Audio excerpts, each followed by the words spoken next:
ધૂળના પોટલા. એક પરિવાર હતું. એક શેઠને 2 દીકરાઓ હતા. બેમાંથી મોટી પુત્રવહુ સ્વચ્છિત અને ઉડાઉ હતી. ત્યાંથી થોડા જ સમયમાં તેમનો પરિવાર રોડ પર આવી ગયો. ખાવાના પણ સાંસા પડવા લાગ્યા. પરંતુ સૌથી નાની પુત્રવહુ ખૂબ જ હોશિયાર. એક દિવસ એ નાની વહુએ સસરા, જેઠ અને પોતાના પતિને કહ્યું, તમે મૂંઝાશો નહીં. હું ચોક્કસ કંઈક રસ્તો કરીશ. તમને કામ નથી મળતું તો હું કરીશ, પણ એટલેથી પાર નહીં આવે. તમે ત્રણેય એક કામ કરો.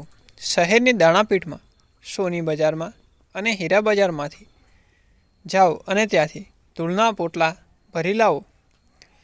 ત્રણેય બાપ દીકરો જુદી જુદી જગ્યાએ રાત્રે પહોંચી જવા લાગ્યા. દાણપીઠમાંથી લાવેલા ધૂળના પોટલા ચાળીને સ્ત્રીએ અનાજ ભેગું કર્યું. એક દિવસ એક રોટલો મળી રહે એટલું અનાજ મળ્યું અને બધાએ ખાધું. સોનાના દાગીના કળાતા હતા. ત્યાંથી લાવેલી ધૂળ ચાળીને એમાંથી સોનાની ઝીણી ઝીણી કરચ કાઢી એ વેચી એમાંથી સારા એવા પૈસા ઉપજ્યા. એવી જ રીતે હીરા બજારની ધૂળ ચાળી એમાંથી પણ હીરાના કણ કાઢવાનો પ્રયાસ કર્યો, પણ કંઈ ના મળ્યું. આખરે આ પ્રયોગ રોજ ચાલુ રહ્યો. થોડા જ સમયમાં સોનાની સારી એવી કરચ જમા થઈ ગઈ અને એક દિવસ નાનકડો પણ કિંમતી હીરો પણ ધૂળમાંથી નીકળ્યો. એ બંને વેચીને બાપ દીકરાએ નવો ધંધો શરૂ કર્યો. મૂળ વાણિયા હતા. નાનકડા ધંધામાંથી થોડા જ સમયમાં મોટો ધંધો શરૂ થઈ ગયો.